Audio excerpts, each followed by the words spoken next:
সবাইকে স্বাগতম জানাবো এখনকার বাছাই করা গুরুত্বপূর্ণ খবর। প্রথমেই হেডলাইন্স। যাদবপুর, কলকাতা সহ বঙ্গের 6 বিশ্ববিদ্যালয়ে স্থায়ী উপাচার্য নিয়োগ রাজ্যপালের।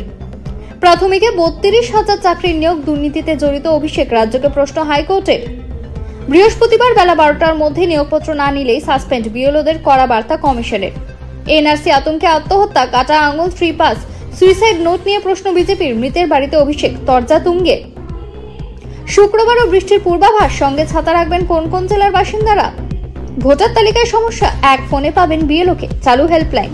বিস্তারিত খবরে যাওয়ার আগে ভিডিওটিতে একটি লাইক দিন এবং চ্যানেলটি সাবস্ক্রাইব করুন। এখন বিস্তারিত খবর। গত 6 অক্টোবর সুপ্রিম কোর্টের মান্যতা দিয়ে রাজ্যের 6টি বিশ্ববিদ্যালয়ের উপাচার্যের নাম ঘোষণা করা হয়েছে। গত সোমবার সেই সম্ভাব্য উপাচার্যদের সঙ্গে 20 মিনিট বৈঠক করেন রাজ্যপাল তথা আচার্য সিভি আনন্দ বোস। সেই বৈঠকের দুদিনের মধ্যে নিয়োগ করা হয়েছে তাদের। বুধবার রাজভবন সূত্রের দাবি, যাদবপুর কলকাতা বিশ্ববিদ্যালয়ে স্থায়ী উপাচার্য নিয়োগ করেছেন রাজ্যপাল। রাজ্যপালের বিশেষ দায়িত্বপ্রাপ্ত আধিকারিক বলেন, রাজ্যপাল পশ্চিমবঙ্গ 6 বিশিষ্টজনকে বিভিন্ন বিশ্ববিদ্যালয়গুলির উপাচার্য হিসেবে নিয়োগ করেছেন। তারা হলেন প্রফেসর আবু তালেব খান, বিশ্ব বাংলা বিশ্ববিদ্যালয়; প্রফেসর চন্দ্রদীপা ঘোষ, সাধু রামচন্দ্র মুর্মু বিশ্ববিদ্যালয়; ঝাড়গ্রাম প্রফেসর ডক্টর আশিস ভট্টাচার্য, গৌড়বঙ্গ বিশ্ববিদ্যালয়; প্রফেসর আশুতোষ ঘোষ, কলকাতা বিশ্ববিদ্যালয়; প্রফেসর উদয় বন্দ্যোপাধ্যায়, কাজী নজরুল বিশ্ববিদ্যালয়; প্রফেসর চিরঞ্জীব ভট্টাচার্য, যাদবপুর বিশ্ববিদ্যালয়। দীর্ঘ বিতর্কের পর অবশেষে সুপ্রিম কোর্টের নির্দেশ মেনে উপাচার্য নিয়োগ হলো রাজ্যের একাধিক বিশ্ববিদ্যালয়। দেশের শীর্ষ আদালত রাজ্যের পাঠানো নামকে শিলমোহর দেয়। সেই তালিকা অনুযায়ী রাজ্যের 6টি বিশ্ববিদ্যালয়ের উপাচার্যের নাম ঘোষণা করা হয়েছে, কিন্তু 6 অক্টোবর সুপ্রিম কোর্টের তরফে নিয়োগের নির্দেশ এলো। এখন উচ্চ শিক্ষা দপ্তর থেকে নিয়োগপত্র দেওয়া হয়নি, তবে খুব শীঘ্রই উচ্চ শিক্ষা দপ্তর থেকে বিজ্ঞপ্তি জারি করা হবে। বর্তমানে পশ্চিমবঙ্গে 36টি বিশ্ববিদ্যালয়ের মধ্যে 19টিতে স্থায়ী উপাচার্য থাকলেও জটিলতা তৈরি হয় 17টি বিশ্ববিদ্যালয়ে উপাচার্য নিয়োগ নিয়ে। রাজ্যের প্রস্তাবিত নামে সম্মতি দিতে রাজি হননি আচার্য তথা রাজ্যপাল সিভি আনন্দ বোস। এরপরেই রাজ্য আচার্য সংঘাত চরমে ওঠে, মামলা গড়ায় সুপ্রিম কোর্ট পর্যন্ত। পরিস্থিতি এতটাই জটিল হয়, শীর্ষ আদালত কমিটি গঠনের নির্দেশ দেয়। অবসরপ্রাপ্ত প্রধান বিচারপতি উদয় উমেশ ললিতের নেতৃত্বাধীন সার্চ কমিটি তৈরি করে জট কাটানোর পথ খোঁজা শুরু হয়। আপাতত 6টি বিশ্ববিদ্যালয় স্থায়ী উপাচার্য পেল, তার মধ্যে অত্যন্ত গুরুত্বপূর্ণ 2 বিশ্ববিদ্যালয় কলকাতা ও যাদবপুর অবশেষে স্থায়ী উপাচার্য পেল। প্রাথমিকে 32,000 চাকরি বাতিল সংক্রান্ত মামলায় প্রাথমিক শিক্ষা পর্ষদ ও রাজ্যের কাছে একাধিক প্রশ্নের উত্তর চাইল কলকাতা হাইকোর্ট। বুধবার বিচারপতি তপব্রত চক্রবর্তী ও বিচারপতি ঋতব্রত কুমার মিত্রের ডিভিশন বেঞ্চে দীর্ঘ শুনানি হয়। মামলাকারী পক্ষের আইনজীবীরা এই দুর্নীতি কিভাবে হয়েছে তা আদালতে দাবি করে জানায়। এমনকি এই দুর্নীতিতে তৎকালীন শিক্ষামন্ত্রী পার্থ চট্টোপাধ্যায়ের সঙ্গে তৃণমূল সাংসদ অভিষেক বন্দ্যোপাধ্যায়ের যোগসাজশ ছিল বলেও দাবি করেছেন তিনি। এই মামলা সিবিআই সাপ্লিমেন্টারি চার্জশিটে বেআইনিভাবে প্রাক্তন শিক্ষামন্ত্রী পার্থ চট্টোপাধ্যায় এবং প্রাথমিক শিক্ষা পর্ষদের তৎকালীন সভাপতি মানিক ভট্টাচার্যের যোগসাজশে চাকরি দেওয়ার কথা জানিয়েছে। পাশাপাশি মেধা তালিকা অন্তর্ভুক্তদের নম্বরের বিভাজনে দেখা গিয়েছে তুলনায় কম নম্বর প্রাপ্তরা চাকরি পেয়েছে। এই বিষয়ে রাজ্য পর্ষদকে তাদের বক্তব্য জানাতে হবে। আগামী 6 নভেম্বর এই মামলার পরবর্তী শুনানি। এদিন মামলার শুনানিতে মামলাকারীদের পক্ষে আইনজীবী বিকাশ রঞ্জন ভট্টাচার্য, ফিরদৌস তামিম, সুদীপ্ত দাশগুপ্তরা বলেন, সিলেকশন কমিটি তাদের দায়িত্ব পালন না করে সম্পূর্ণ বেআইনিভাবে বসু রায় অ্যান্ড কোম্পানি নামক একটি এজেন্সির হাতে দায়িত্ব দিয়েছিল।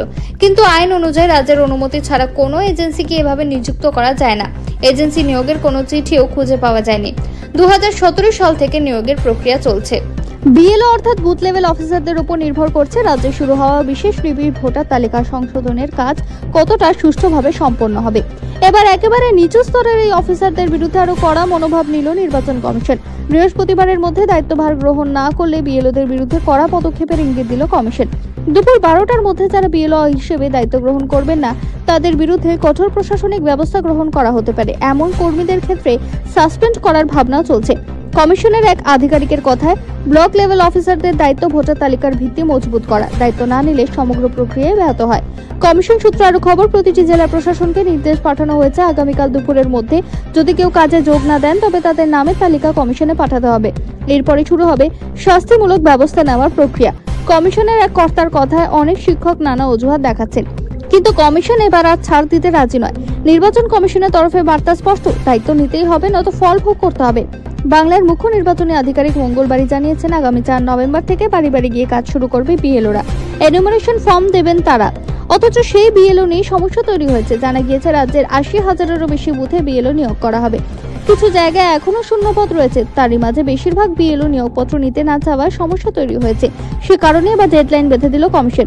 বৃহস্পতিবার বেলা 12টার মধ্যে নিয়োগপত্র না নিলে সাসপেন্ডের সিদ্ধান্ত নেওয়া হয়েছে। বলে রাখা ভালো, এর আগেও 1000-এরও বেশি বিএলওকে শোকজ করেছিল কমিশন।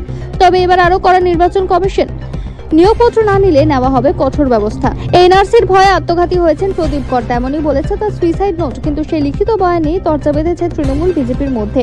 প্রদীপের মৃত্যুর বিচার চেয়ে বৃহস্পতিবার পানিহাটিতে তৃণমূল মিছিল করবে বলে ঘোষণা করেছে শাসক দলের অন্যতম শীর্ষ নেতা অভিষেক ব্যানার্জি। নেতৃত্বে থাকবেন ব্যারাকপুরের সাংসদ পার্থ ভৌমিক। সারা রাজ্য জুড়ে রাস্তায় নামবে তৃণমূল। বুধবার প্রদীপের পরিজনদের সঙ্গে দেখা করতে অভিষেক স্লোগান তোলেন, বাংলার একটাই স্বর, জাস্টিস ফর প্রদীপ কর।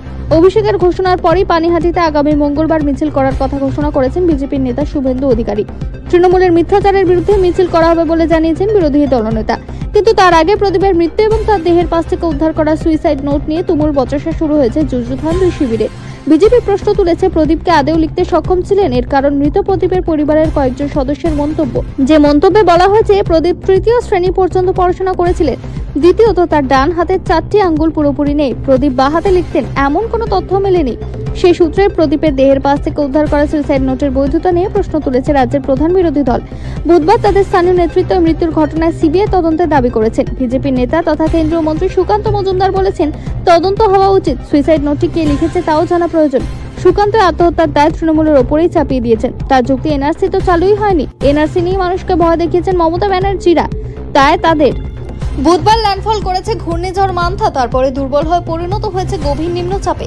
বুধবার অন্ধ্রপ্রদেশ এবং তেলেঙ্গানার উপকূলীয় এলাকায় অবস্থান করেছে এটি। আবহাওয়া দপ্তর জানিয়েছে তারপরে অন্ধ্রপ্রদেশ ও লাগোয়া তেলেঙ্গানা ধরে উত্তর উত্তর পশ্চিম দিকে সরে গিয়ে নিম্নচাপে পরিণত হবে এটি।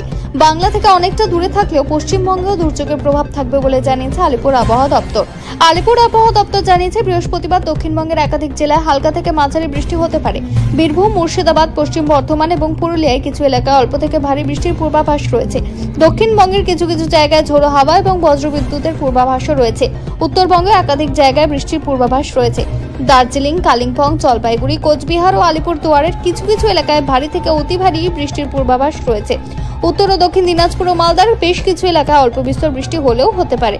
সপ্তাহের শেষে উত্তর ও দক্ষিণবঙ্গের কিছু কিছু জায়গায় বৃষ্টির পূর্বাভাস দেওয়া হয়েছে। শুক্রবার ও শনিবার হালকা থেকে মাঝারি বৃষ্টি ও বজ্রবিদ্যুৎ সহ বৃষ্টি হলেও হতে পারে। ভোটার তালিকা নিয়ে বহু সমস্যা বা প্রশ্ন থাকে নাগরিকদের, তাদের সমস্যা সমাধান করতে বিশেষ উদ্যোগ জাতীয় নির্বাচন কমিশনের। 36টি রাজ্য জেলা স্তরের হেল্পলাইন নাম্বার চালু করল নির্বাচন কমিশন। ন্যাশনাল কন্ট্যাক্ট সেন্টার সব রাজ্য কেন্দ্রশাসিত এলাকার জন্য সেন্ট্রাল হেল্পলাইন হিসেবে কাজ করবে। প্রতিদিন সকাল 8টা থেকে রাত 8টা পর্যন্ত চালু থাকবে হেল্পলাইন। Toll free number 1800111950। প্রতিটি রাজ্য কেন্দ্রশাসিত অঞ্চলের জন্য আলাদা করে হেল্পলাইন চালু করার পরামর্শ দিয়েছে ভারতীয় নির্বাচন কমিশন। শুধু রাজ্যই নয়, আলাদা করে জেলা স্তরে কন্ট্যাক্ট সেন্টার অথবা হেল্পলাইন নাম্বার চালু করার নির্দেশ দেওয়া হয়েছে। বছরভর অফিসের সময়ের মধ্যে আঞ্চলিক ভাষায় সাহায্য করতে সেন্টার তৈরির নির্দেশ দেওয়া হয়েছে। যা যা অভিযোগ জমা পড়বে সেটা ন্যাশনাল গ্রিভিয়েন্স সার্ভিস পোর্টালের মাধ্যমে রেকর্ড ও ট্র্যাক করা হবে বলে বিজ্ঞপ্তিতে জানানো হয়েছে। ইসিআই এর তরফে বিএলওকে ফোন করার সুবিধাও নিয়ে আসা হয়েছে। কোনো নাগরিক সংশ্লিষ্ট বুথ লেভেল অফিসারকে সরাসরি ফোন করতে পারবেন ইসিআই নেট প্ল্যাটফর্ম থেকে। এছাড়াও ইসিআই নেট অ্যাপ থেকে নির্বাচন সংক্রান্ত কাজে থাকা অফিসারদের সঙ্গে যোগাযোগ করতে পারবেন নাগরিকরা। সব সিইও, ডিইও, ইআরওদের প্রতিদিনের এই কাজ দেখভাল করার নির্দেশ দিয়েছে ভারতীয় নির্বাচন কমিশন।